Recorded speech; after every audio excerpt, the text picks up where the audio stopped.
Welcome to the herd and thanks for listening.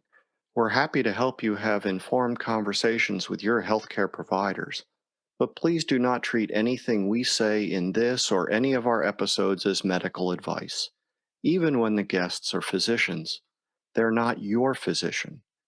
If you enjoy this sodcast, please like it, share it, give it a good rating, and follow, and help more people find their way into the Ruminati herd.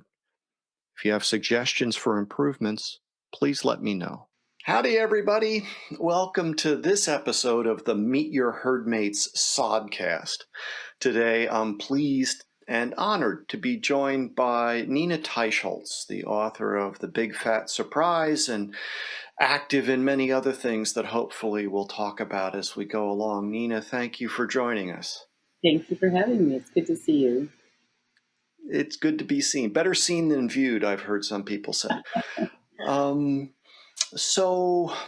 how about just a little bit about yourself? Like if you were, remember when we used to go to dinner parties and maybe you would introduce yourself to people that you hadn't met before? What would be the short version of your personal introduction?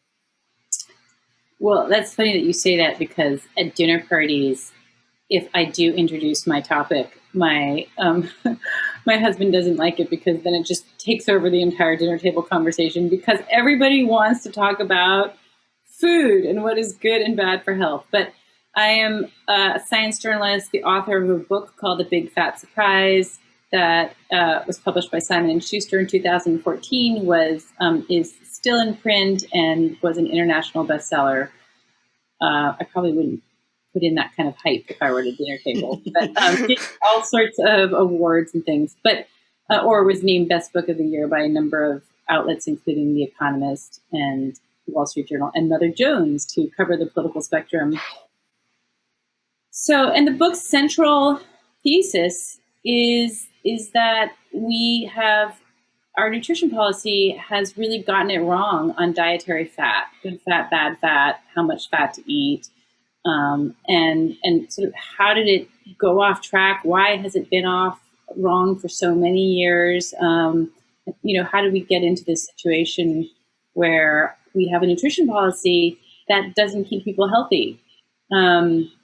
So that's the short introduction. So, but you didn't study nutrition at university. You came to this sort of backdoor kind of accidental experience on your own. Is that right?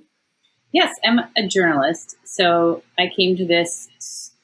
I was writing about food and doing investigative food stories for a magazine called Gourmet, and I had been assigned a story about trans fats, and this really took me into what became an almost decade-long rabbit hole looking into all kinds of fats.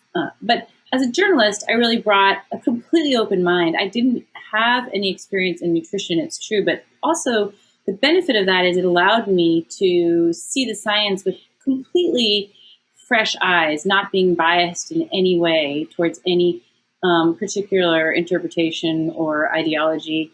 And in fact, when I started, I was a vegetarian and had been for a couple of decades. So my bias was, in fact, the opposite of what I eventually thought and found to be true from my reading thousands and thousands of scientific papers, interviewing hundreds of scientists in various disciplines all over the world.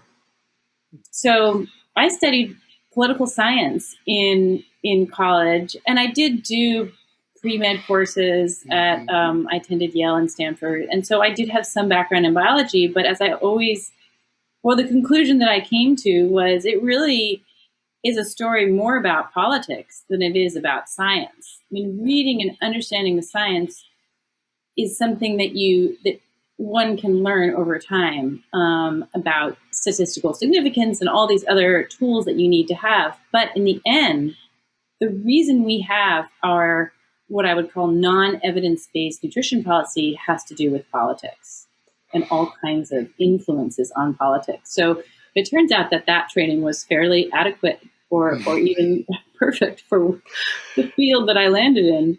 Indeed. And I seem to remember you relating how you were on some assignment that had you eating in some high level restaurants, but you were eating a lot of food that you had been taught, like many of us, to believe would not lead to loss of weight or better health, and yet you had some different experience.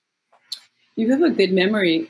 Yes, I did. I live in New York City and had a little throwaway column at a tiny little paper, one of those free papers you get out of a newspaper box, and it was a restaurant review column, and I really didn't know anything about fine dining, but I was writing this column, and they gave us free food because we couldn't afford to buy the food at the restaurant. So the chef at whatever restaurant would send out the food that they thought was the most impressive and the most sophisticated. And at that time, it's probably changed a bit now, but at that time in the early 2000s, the foods they wanted to send out were things like truffles and foie gras and all cuts of red meat and creamy, rich sauces. So of course, that's a tradition of French cooking.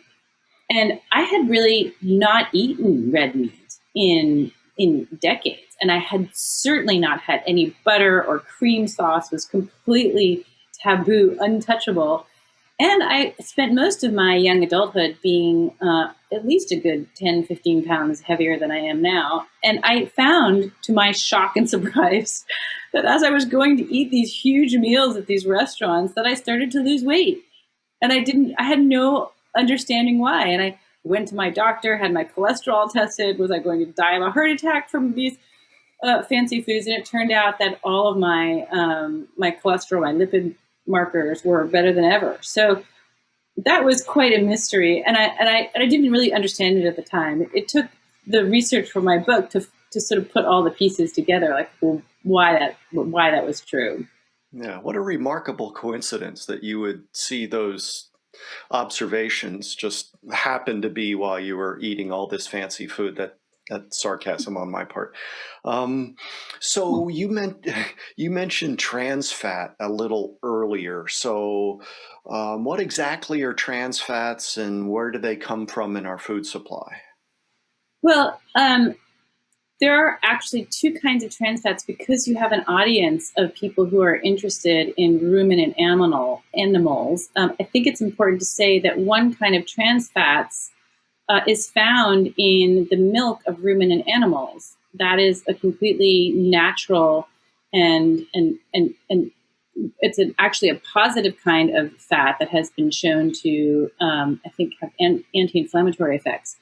But it is the exact same chemical formula as another kind of trans fats that is the result of an industrial process that it is called hydrogenation or partial hydrogenation that companies use to take seed oils like sunflower, safflower, cotton seed oil, and turn it into a solid. Why would they do that? Well, the oils are very unstable. They can oxidize. They go rancid is sort of the common understanding of that. And when that happens, they create all kinds of oxidation products, which lead to inflammation. So companies did not want those oils as oils. They wanted to harden them, and the early products that were the result of that hardening were Crisco, which came out in 1911, the first ever time that cottonseed oil, which had previously been used to lubricate machinery, was converted into something that they fed to humans.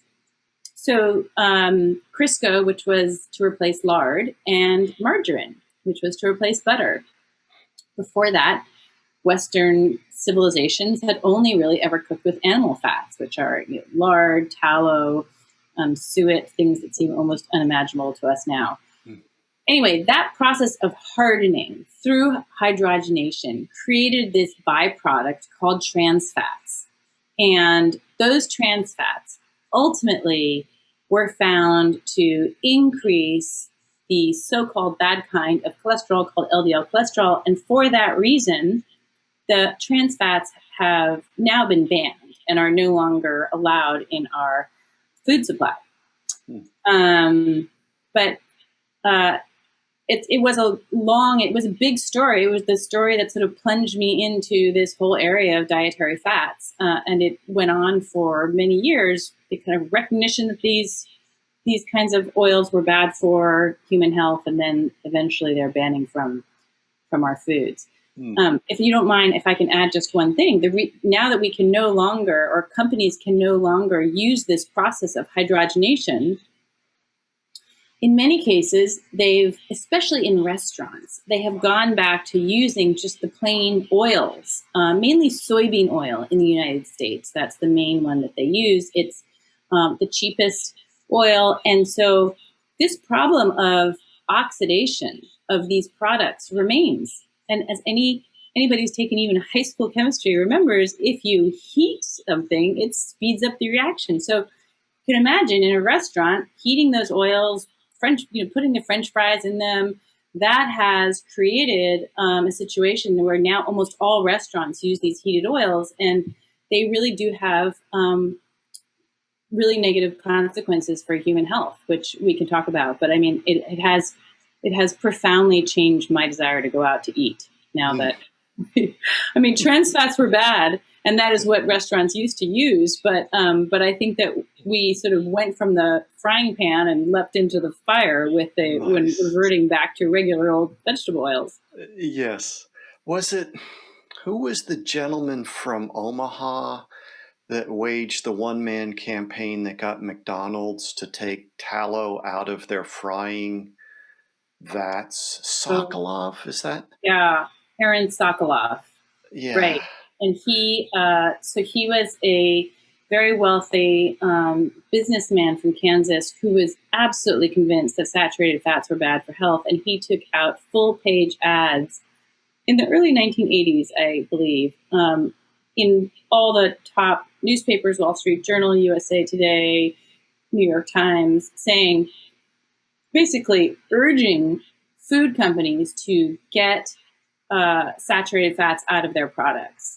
And he started a letter writing campaign to the same effect. And that resulted in many, many companies getting rid of saturated fats, which at that point could have been lard or palm oil was a big one. And those were solid, stable fats. So what was going to replace them was this hardened oil, partially hydrogenated oil. And really there was the biggest increase that we experienced in the consumption of these hydrogenated fats was in the 1980s. Not just Sokolov, but there was also other campaigns that I write about in my book. Yeah. So the what's it called? The subtitle of your book is Why Butter, Meat, and Cheese Belong in a Healthy Diet. Yes. And so that's the surprise that we've been taught that, in fact, we should restrict our consumption of those three components. And then, of course, nobody sits down and just eats saturated fat. They eat meat that contains animal source protein, micronutrients, a variety of fats. And that's one of the things I know that I've been made aware of in several places, but we treat animal source fat or animal fats and saturated fats as if they're synonymous terms. And the truth is we get saturated fatty acids from almost every natural food stuff that we eat. And when we eat animal source foods, we get unsaturated, monounsaturated, and polyunsaturated fatty acids from the same thing. Yeah, I mean, maybe a good place to start with this is that almost all foods, except for sugar, contain some mixture of various kinds of fatty acids. So there are three kinds, but as you said, they contain polyunsaturated or monounsaturated, that's the kind in olive oil, or saturated fats. And saturated fats, it's really the central story of my book. How do we come to believe that saturated fats are bad for health? It was thought that they cause heart disease. And that is a theory that was really born in the late 1950s. It was before then nobody would think to avoid meat, cheese, whole fat milk, or dairy, or any kind of whole fat dairy due to the saturated fat content. Nobody had even heard of that idea. So my book charts like, how did that idea become part of our public health conventional wisdom, and then how did it grow and rise, and how was it that all this enormous body of evidence to the contrary was just ignored, suppressed, not published? That's really, it's an amazing story. And you're right. I mean, the food stuff that contains the highest proportion of saturated fats is actually coconut oil, which is, I think, in 85, 90% saturated, or saturated fatty acids. Palm oil is another one, very high in saturated fatty acids. Steak, an average porterhouse steak has about 30% of its saturated fatty acids about 30% of its fat is saturated. So the food category that has the most saturated fatty acids is dairy. But we were told starting in 1961 by the American Heart Association that we should avoid all these saturated fatty acids to prevent heart disease. And there's a whole story behind that we can go into or not, but that was sort of the beginning of modern day nutrition policy, which was, here are foods you need to avoid to prevent chronic disease. Before then, and this is super interesting, before then we were told you need to get enough food, not just to prevent hunger, but to get all the essential nutrients that you need to be healthy, to have healthy children. And that was the focus of nutrition. Yeah. And we've completely lost that. We came to face heart disease and subsequently cancer, and then we became obsessed with, well, what do we need to cut out to avoid those conditions? Right. One of my learning moments was coming to realize that, so the American Heart Association is one that you mentioned, but they're not a patient advocacy group. Well, that's not their purpose. Their purpose is to represent that specialty, the people who practice that specialty within medicine. And so some of this dietary messaging actually became a revenue stream for them, with their certification of various foods having a logo on it. And the other thing is the remarkable lack of evidence that was used to justify these hypotheses, that we think this is the case, and therefore, based on what we think it is, then if you do this, then we think you'll get this benefit. Yeah, all really good points. Maybe I'll just tell the story just briefly, which is that in the 1950s, there was heart disease was fast on the rise and had become the #1 killer in America, especially of men. And in the early 1900s, it seems impossible to believe, but there was almost no heart disease. It was really not on the radar. And therefore, there was not even really a profession called cardiology to deal with heart disease because it was so rare. It was known and described in textbooks, but it was very rare. In the 1950s, President Eisenhower has a heart attack and is out of the Oval Office for 10 days. And the whole nation's attention is fixated on this question of what causes heart disease. There was a tremendous urgency to answer that question, to give the public some advice. And at the time, the American Heart Association was the leading public health organization that was advising Americans about what to do to prevent heart disease. And Ansel, a scientist named Ansel Keys from the University of Minnesota, he had come up with the idea that it was saturated fats and dietary cholesterol that caused heart disease. That was called the diet heart hypothesis. And I describe him in my book, but he had a very outsized personality. He had a very strong, his He had an unshakable faith in his own beliefs. He was able, as his friend said, to argue anybody to the death. And he was able to get himself onto the nutrition committee of the American Heart Association, which in just 1960 had said, we don't have enough evidence to tell people how to eat to prevent heart disease. We just don't know. But when Ancel Keys got on that committee, he was able to pivot the whole committee to say 1 year later, with no greater amount of evidence, that it was his idea, saturated fat and cholesterol, that caused heart disease. And thus, to avoid those dietary elements, which would mean reducing meat, cheese, butter, whole fat dairy, was the best measure of protection against heart disease. And that's really where it all began. That was the tiny nub of an idea that then exploded to now be conventional wisdom worldwide. As you say, the evidence was extremely scant. It consisted of one not yet published study by Ancel Keys himself, called the 7-Country Study, that we don't have to go into detail about it, but it was a very large study that included nearly 13,000 men only, across mainly in Europe, but also the US and Japan. And whatever you want to say about that study, it was a study that showed association, but not causation, what we call an epidemiological or an observational study. So it was really the kind of study that can generate a hypothesis. It can say this is a possible hypothesis, but it cannot be evidence for it, because it's not, in scientific terms, it's not a controlled trial. You would never be given a medication, a pill, a drug by your doctor if it had not gone through a controlled clinical trial. And yet this diet was dispensed to the entire American population, having not gone through a clinical trial. And now to the rest of the world.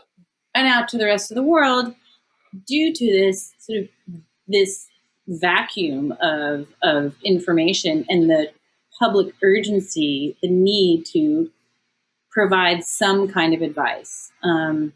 So I think that, we could talk that in fact, governments around the world, although they adopted this advice, they were responsible and said, we don't have enough evidence. There's an insufficient amount of evidence to have this policy. Even the US government acknowledged that, and therefore funded clinical trials, proper, rigorous clinical trials. These trials took place all over the world. And they tested altogether some, let's say, there are various estimates, but they say up to about 75,000 people were tested, which is really more people that have been tested on this hypothesis, this diet, than any other diet in the entire world ever in the history of nutrition science. This idea, Ancel Keys' idea, has been rigorously, extensively tested. And of course, it's been proven by this rigorous science. The results ultimately were what we call null, meaning none of these studies could show that people who reduced saturated fat and cholesterol, replaced butter with margarine, replaced meat with whatever the version in the 1960s was of the Impossible Burger. They swapped out, they had soy-filled cheese, soy-filled milk. Those people did not see any reduction in cardiovascular mortality or total mortality, death from any cause. And they, on the whole, did not see any reduction in cardiovascular events like heart attacks, stroke.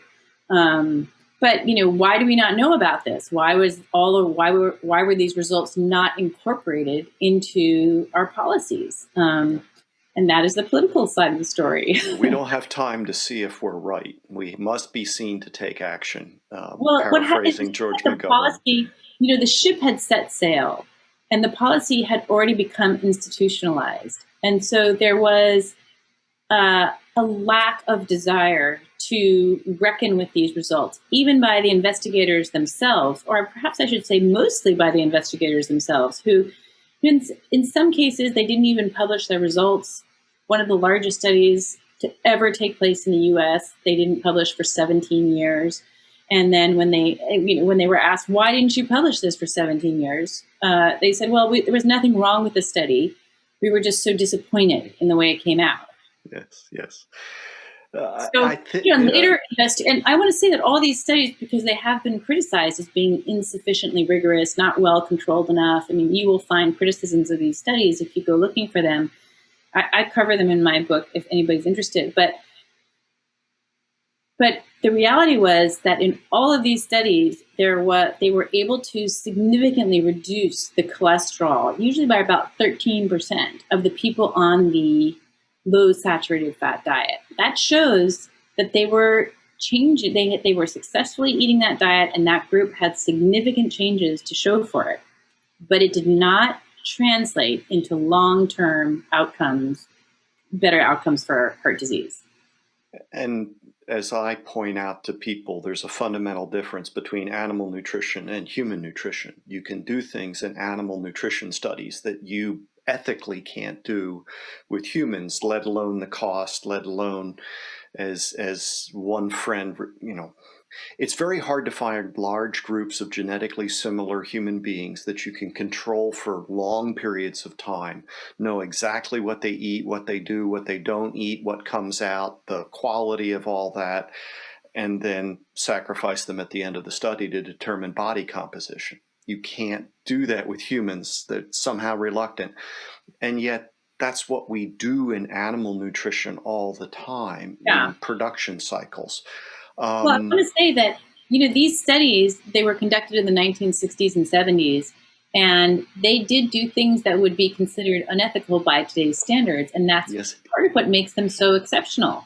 So quite a number of them were conducted in inpatient facilities, mental hospitals, veterans hospitals. That is something that would not be considered ethical by today's standards. And they were therefore much more well controlled, because they, on the whole, this is not a perfectly controlled experiment, but they did get to control a lot of the food that people ate. So you couldn't do that experiment today. But the other thing that's remarkable about these trials is that this was sort of in the heyday of nutrition research, when a lot of money was going into nutrition studies. And so they followed these people. These studies went on for a long time, 8-9 years, and one in Finland went on for 12 years. So they were able to get what we call hard outcomes, which is heart attacks and death. Those are sort of the top gold standard outcomes, because they are there's not no interpretation here. Well, heart attacks is a little bit subject to interpretation, right? There can be doctor bias involving a diagnosis of a heart attack, but death, nobody can dispute death.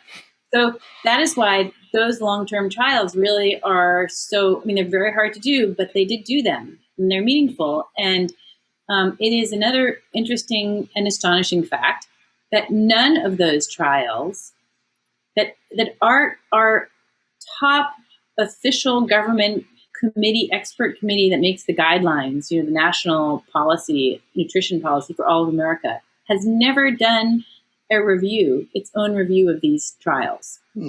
Ever. Remarkable. It's almost as remarkable, just to one more time touch on Mr. Keyes, sorry, doctor, that one of the things that you really opened my eyes about was how we came to believe that the, in quotes, Mediterranean diet was this preferred diet. And the biggest part is, which part of the Mediterranean are we talking about?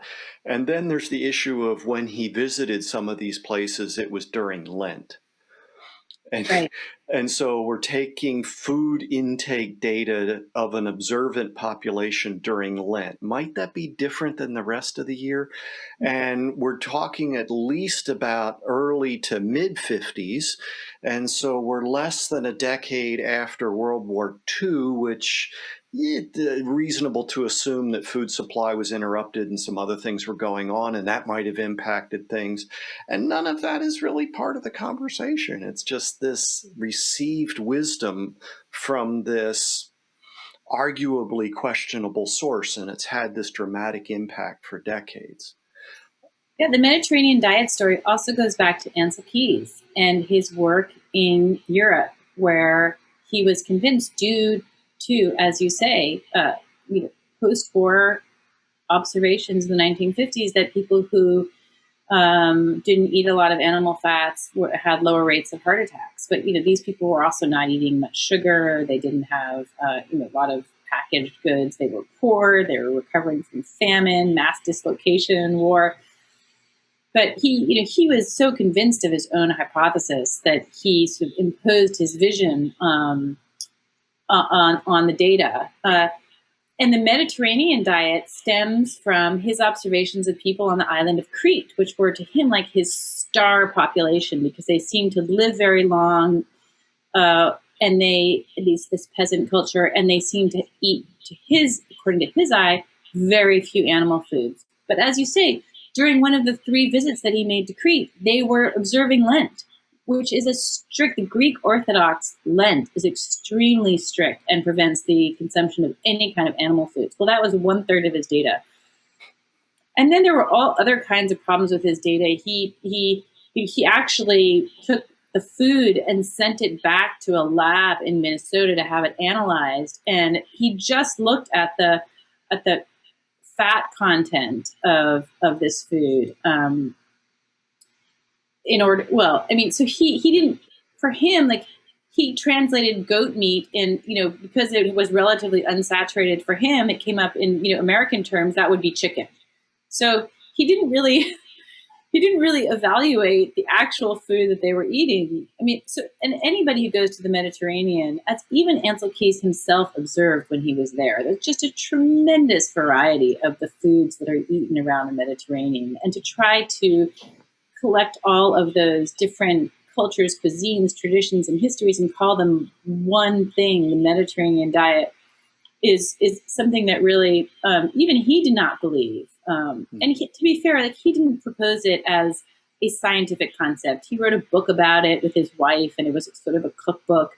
It really wasn't until Harvard University, Walter Willett came along, who was the head of the Harvard School of Public Health for decades. He was completely enamored with this idea of the Mediterranean diet, and he published it as in a scientific journal and said, like, this is the Mediterranean diet, and defined it in certain ways, which I think inaccurately reflected the data. So, but that was in the early 90s that there was the Harvard Mediterranean diet, and that was the birth of sort of the Mediterranean diet as we know it. Yeah, I didn't know Harvard was in the Mediterranean, but okay. I thought it was Massachusetts. But a big part of what you showed me in The Big Fat Surprise was how, for example, the olive oil industry promoted the messaging through journalists, through junkets and seminars. I put seminars in quotes. I mean, maybe they had talks, but the big part was to take people to the Mediterranean in our winter, which sounds like a good deal to me.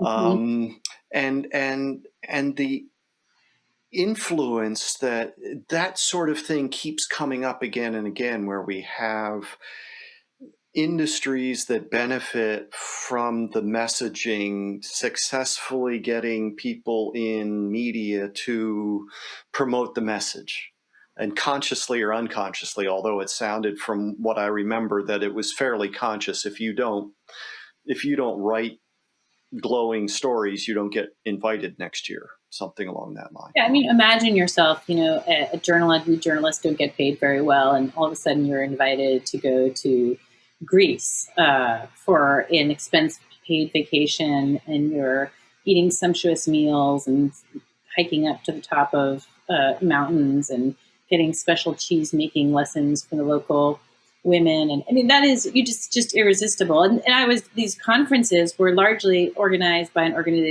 organization called Old Ways, and it was mainly funded by the European olive oil industry, which wanted to introduce olive oil to Americans, and successfully they did. I mean, olive oil was very little consumed in America until this major effort through the Mediterranean diet, the linchpin of which was the olive oil. So journalists would go and in their rooms, there would be little olive oil bottles on their pillows at night. I mean, it was a marketing campaign, and it was waged through scientists. So the olive oil industry also funded the scientists and their studies and their journal supplements. And it also made its way through journalists because, as was quoted to me, it was very, as you just said, it was very clear if you went on one of these junkets, unless you wrote about it, you would not get invited back. So that was the whole, that is how the Mediterranean diet came into being, through this industry-funded whole series of gorgeous, exotic conferences. And that was all throughout the 1990s. But the larger topic is, as you say, the influence of the food industry on nutrition science. And that is a huge problem. Going back to the very first group of industries that formed a little lobbying group called the Nutrition Foundation. I believe that was back in 1940 that they were first formed, and this was the Standard Biscuit Company and Heinz Company. These were all these rising processed food companies. There had been very little processed foods before sort of the 1930s, 40s. This was the beginning of the whole processed food industry, and they needed to get their products accepted not only through advertising in magazines, but they very quickly learned that the best way is to influence the conversation is to influence science influence the science from the start. So, fund the conferences or fund research by professors. We all know that research that's industry funding tends to be more favorable of the product that it is studying. And this has been going on for many, many decades. I mean, going back to that decision by the American Heart Association, which told people, cut back on saturated fats, replace them with polyunsaturated fats. That was, instead of butter, have margarine. Instead of lard, have your Crisco. The American Heart Association was really transformed into a national powerhouse by a big infusion of money that came through Procter & Gamble, maker of Crisco oil. That's a story that is really quite remarkable. And that happened in 1948.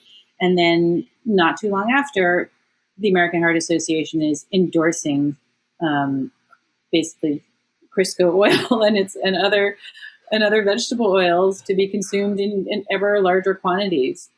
So, but this, I think that the common narrative and the one that your audience may have heard is that it's the big bad industries are especially the meat industry and the dairy industry. But what I have found in my research was really all industries are at the table, and the ones that are far more sophisticated are the huge multinational corporations, the Unilevers, the Nestle's of the world, Kellogg's, the Danones.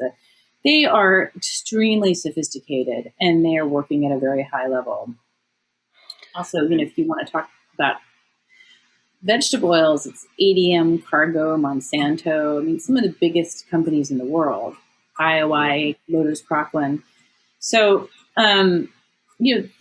all of these companies and the whole pharmaceutical industry is involved because they have drugs and devices that sort of compete with dietary solutions. You can, instead of going on a diet, you can take Optifast, or you can have bariatric surgery rather than losing weight through diet. So there are so many industry interests that are all pushing on expert opinion at every step of the way.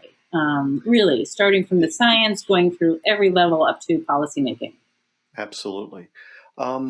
It's fair to point out that this effort that you've already described was aimed at heart disease, but then we began to see theories about other chronic diseases and even obesity itself having to align with that theory. And so if you wanted to avoid obesity, I guess the most absurd version of this is what I became aware of back in 2010 when I first started coming into this space. Since diabetics are at an increased risk of heart disease, that's a true statement. And since we know that fat in the diet causes heart disease, it's a false statement, it must be even more important for a diabetic to be on a low-fat diet, which means they're on a high carbohydrate diet, which means exactly wrong. And yet, and then it be, weight control. Well, we had some people talking about, well, maybe it's carbohydrates in the diet, and other people were saying it was fat. But if it's carbohydrates in the diet and you can't eat those, but these people are saying fat in the diet causes heart disease, you got to eat something, and maybe, and then it becomes the key to obesity is low fat. And another point that you and others have made me aware of is so much of what we think we know is really based on observations on some very select populations that aren't very diverse. Yeah. And yet we're extrapolating this to entire populations. So there's a lot there to unpack if you care to pull on any one of it. Otherwise, we'll just move along. Well, I think you made a really good observation about how getting trapped into a certain hypothesis led to all kinds of sort of catastrophic thinking down the line from that. Because the fundamental principle of nutrition policy from the 1960s onward was fat, saturated fat, cholesterol, bad. So that was the starting point for all other thinking, and still is for many scientists today. Well, our starting was saturated fat is definitely bad, so we have to move from that a priori assumption. And you can see this in the scientific literature throughout the decades, which is no matter what anybody would find, they would say, well, even though I did not find this in my paper, we know that saturated fat is bad for health, so there must be something wrong with my paper. And, that could be their real opinion. It could be that they feared not ever getting funding again or not getting promoted in their department. There was tremendous academic pressure to go along with a dominant paradigm, a dominant hypothesis. And, and fat, the overall dietary fat, I just want to talk about that for a second. The idea with dietary fat was fat, there are three types of macronutrients: fat, protein, carbohydrate. Fat has 9 calories per gram.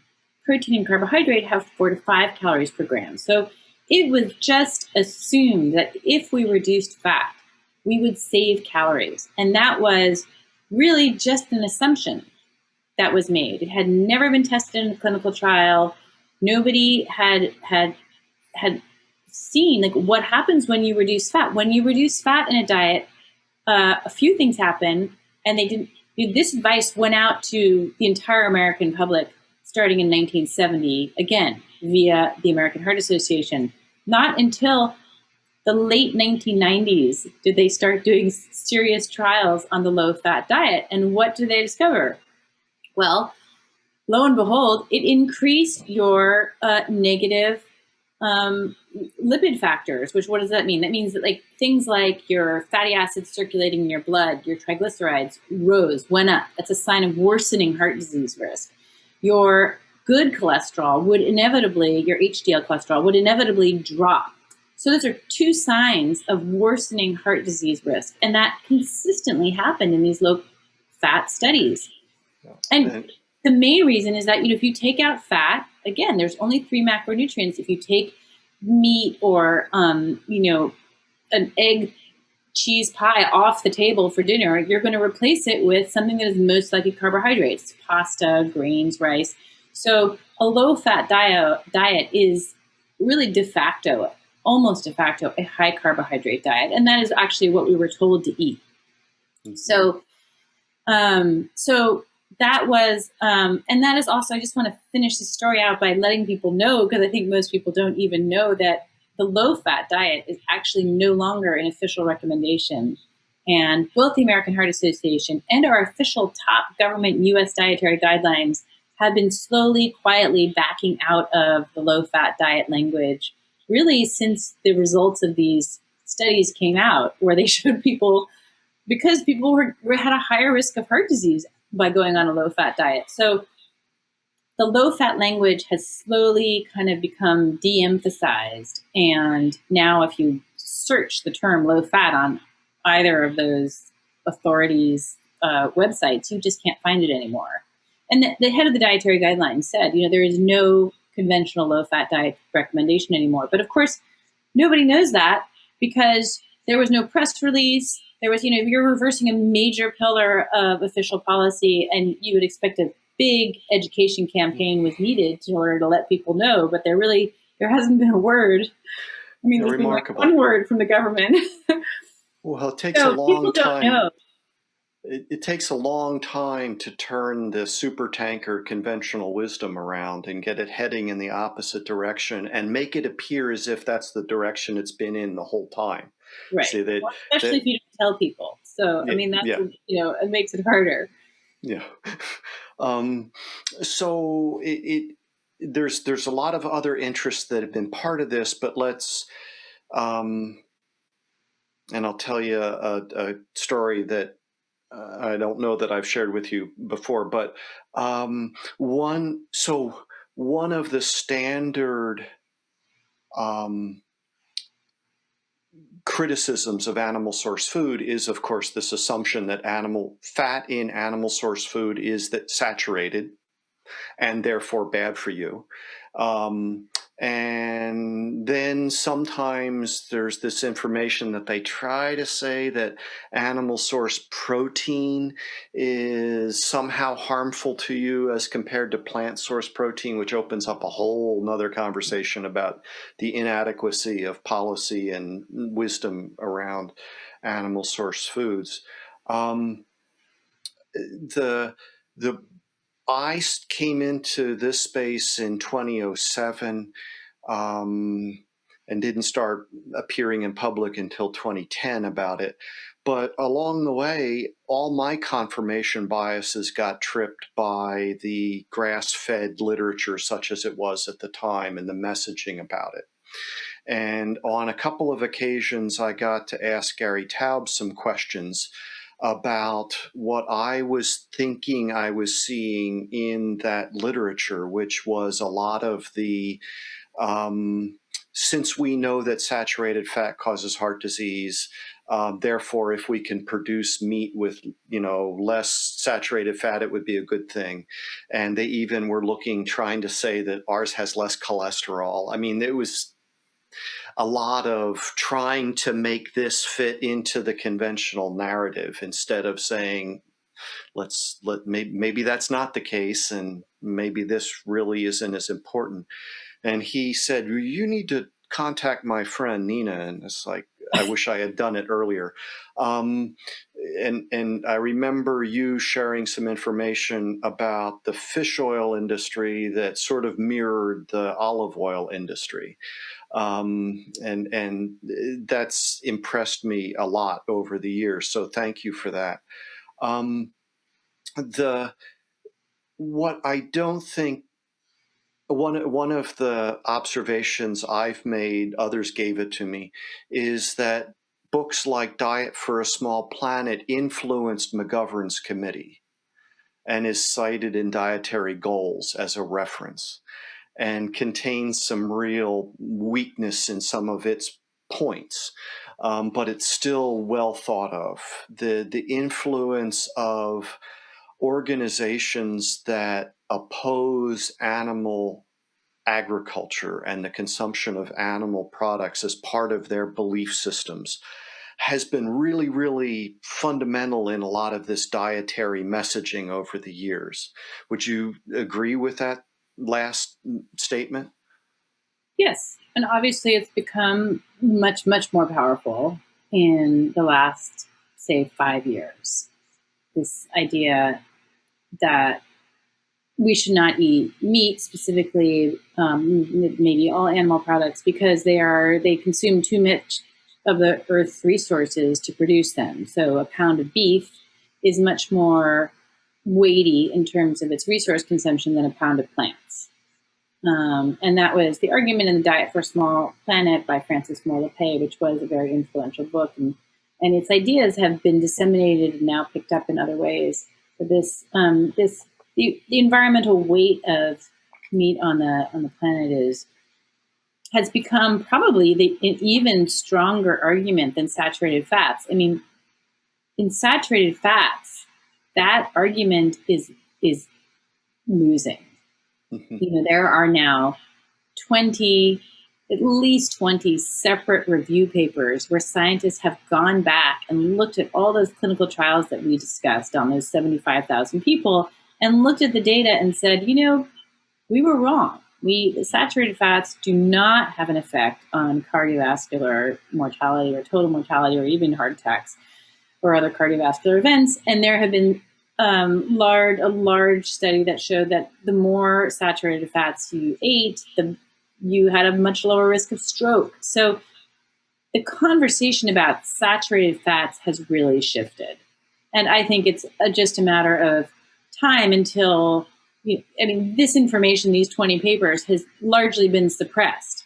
But I think we now have very, very top level scientists speaking up about this. And I think it's really a matter of time before that part of Ansel Keys's hypothesis crumbles. I hope that that's true. There's a very important paper that came out in the Journal of the American College of Cardiology, a very important journal for cardiologists who are quite influential. And that paper its authors included 3 experts who had served on the U.S. Dietary Guideline Committee, which is the top committee in the entire world, really, for deciding what people should eat and should not eat. And these experts were saying, we got it wrong on saturated fats. And that paper was just selected by the editor of the Journal of American College of Cardiology as one of the top 100 papers of 2020. So I think that issue is making progress, and that the science is increasingly being recognized, and my hope is that it will be heard. I think it's impossible to truly deny the science for too long. It looks too bad. Yeah. Although I know that there's a great deal of effort trying to sort of suppress, ignore this body of scientific literature. So what has become stronger are the environmental, the animal rights arguments, these other arguments against any kind of animal agriculture. It's not my area of expertise, but I think, I find it concerning that, my basic concern is that a whole consensus around this subject has happened in a very short period of time. And my understanding is there's really never been a high-level conference where these issues have been debated. I don't think anybody's ever come out and had a conference where they've actually had scientific debate over this question. Should we remove meat from the food supply? Would that be a good thing for health? No. What about all the nutrients that go missing in that diet? Right. And so there's been a scientific consensus that's been reached without the proper scientific process, which is debate, discussion. Policymakers have never been presented with the alternative set of viewpoints about health and human well-being for this whole consensus that they've now reached. Yeah. So to me, that sends off complete alarm bells in my head, because you cannot reach a scientific consensus unless all sides are heard. Period. Yeah. Well, and we could talk about the concept of an established consensus, which we've just been talking about how one was artificially created and now governs and is. I trust that you're right. I'm optimistic that we're seeing the end days of that. Unfortunately, I also agree with you that we've seen this manufacture or this adoption of whatever the next argument is. It's a bit of a whack-a-mole game, that whatever suits the purpose of people who, for whatever reason, are against animal agriculture or the consumption of animal source foods, they will use until it no longer serves their purpose, and then they'll move on to the next. And ultimately, it's not about science, it's about how they feel about it or how they can manufacture outrage and concern about an issue that may or may not exist and certainly does not represent how they portray it. And so there are papers that say if we were to eliminate livestock agriculture from the United States, what would be the impact? And the point is, it's impossible. We can't do it. And the other point that's concerning is the interests that are behind this effort also represent industry and people who have vested interests. These are not, at least Sokolov, you could say he thought he was right. You know, he had a heart attack and he was trying to do something good with his money, and he was convinced by what he had been told. I'm not convinced that that's the case with these modern sort of people that we're dealing with. A lot of them are engaged in trying to create market control by creating these ersatz food products. They have their interests, and they don't behave the way that they advocate, which is always a bad sign. Do as I say, not as I do.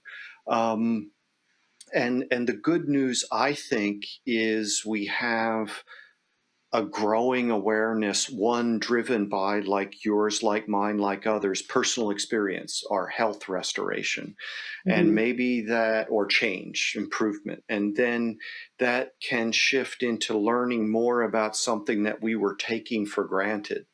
And we start looking and go, whoa, wait a minute, the emperor has no clothes. What's this about? And then maybe that can open up, and maybe hopefully we can begin to have conversations across this space, from food production through the health of the public that's dependent on the food production, all the way across. And even sustainability conversations tend to be too narrowly focused. We're only going to look at environmental issues. And sustainability has to concern the societal impacts as well, and the economic impacts as well, and the environmental impacts. And we haven't yet begun to look rigorously at those questions when it comes to healthcare, to the degree that we've done that in agriculture in general, animal agriculture in particular. So how do we communicate that? How do we overcome some of these gaps, right, that exist in people's experience, that only 2% of people today work in agriculture, 98% are entirely dependent on those two, but in ways that they don't always have to be aware of until, we get a hiccup in the distribution system. Well, I think you're exactly right that these kinds of conversations need to happen. I would urge people to speak up and talk about any of these issues insofar, wherever their expertise is, or to try to even just write, to journalists and newspapers. I mean, because the reality is that, like so many conversations that we wish we could have on various topics in public, the space is shrinking for conversation on this topic because it is considered settled science that meat needs to be eliminated. That is just it is considered that there should be no more discussion. It's taken for granted that meat that is bad for the planet and it's bad for human health. And there is, I think, a well-funded and purposeful shrinking of the available space for conversation. I think, especially, you don't like to use this word so much, but in mainstream media, there really it is almost closed to discussions about meat, animal agriculture. It's for them, it's almost a sort of it's an act of heresy to even question it, because that makes you a climate denier. That makes you a right-wing Republican. If you eat meat, you might as well be, have a gun collection behind you. So I think that there's an effort to politicize this issue. I think there's a conscious effort to politicize this issue and make it seem as if red meat eaters are people who are right wing climate or whatever deniers, people who don't fit in. They're not the kinds of people that the media would like to associate with, and that the most of the elites who are running public health, that is not their milieu or their background or their constituencies. So I think it's urgent that people from all walks of life, but particularly people like me from Berkeley, California, not exactly home to a lot of NRA members, are talking about that they're the reasons that they feel comfortable eating meat, or why they feel it's an important part of a healthy diet, or what they would rather give up in favor of giving up meat. I would rather not fly. I would rather give me a choice of what I can do to contribute to the environment. I think it's also incredibly important for people. There are many people who simply cannot recover from their devastating diseases, immune conditions, terrible conditions without meat. I mean, this is, whether or not that's desirable is sort of not even, it's beyond asking, because they as humans would not be able to survive without eating meat. I mean, that is just a reality. Plant foods contain many toxins. That the one that we're all familiar with is, of course, gluten. Some people can't digest gluten or have a bad reaction to it, but there turns out to be many toxins in plant foods that other people have terrible reactions to those toxins. So I think that this kind of conversation, of course, it needs to happen, but it is a matter of some urgency for people to speak out and for this to happen sooner rather than later. I don't know if you know this, Peter, but in June, there is a United Nations summit, food summit, where track 2 is on adopting, it's basically aims to adopt what is called the Eat Lancet diet, which contains, I think it's 2% of calories that are allowed to eat as meat. I think it's like this much per day. And it is well over 60% carbohydrates. I think that is first of all, it's a diet that has never been tested on human populations. Again, no rigorous data on something you're about to recommend to the entire world. But it's also it's from the science that we know that would be an intolerable diet for anybody with obesity, diabetes, fatty liver disease, heart disease. That would be a diet I think they themselves acknowledge it would be deficient in essential nutrients. And it would be deficient in essential nutrients, which is not simply a problem of the third world, as they will say. It is a problem in our nation. We have deficiencies of iron, folate, choline, several vitamins. B12. Yeah. B12. Great. So this is a problem. This is a problem in the U.S. Yes. And in wealthy nations. Yeah. So and this is going to happen in June, and it's led by the woman who is the billionaire hedge funds woman who has underwritten or worked with Eat Lancet, and their industry partner is called the Good Food Institute, which is basically a trade association for the lab meat companies. Mm-hmm. So, as you say, there are huge corporate financial interests behind this, what is going to become what will be called the reference diet for the entire world. Yeah. Will this come to our shores? It's just, I don't know, but I know that there are many people who will say, well, we now have, UN consensus. Yes. Exactly. Let's bring that to the U.S. And in fact, there are, there are groups now urging supermarkets to carry much less meat and dairy. There's, of course, the occasional proposals for a meat tax or meatless days, meat-free days. All of that is, all of these small encroachments, I think, add up to our freedom to eat what is healthy and good for us, or is at least our choice. Yes, and there's much that I would love to talk to you about along that track. There are several things that I'm trying to help in offer assistance to make people aware of what's happening and some global efforts. Frankly, these questions look a lot different if you're not in North America. If you're in sub-Saharan Africa and you're looking at Westerners imposing their belief systems on the rest of the world, it looks a little different, and yet it's going to happen to us. It will impact us as well. So. And more people need to know about the Food Systems Summit. And there is information that I'm happy to put people in touch with. And so I've kept you longer than you agreed to be online for. If you have any questions for me before I let you get on to what I know you have to get to, I'll try to give you a short answer to any questions you want to ask me. It's only fair. No, I don't have any questions. I'm sorry, I didn't prepare any, but I really, I'll congratulate you on this podcast. I think it's an important area to talk about and discuss, and so I just wish you the best with it. Well, thank you, and I wish you the best as well. Where can people find more about you and what you're engaged in these days? Well, I do have ninateichels.com. I'm probably most active on Twitter, which is @ Big Fat Surprise.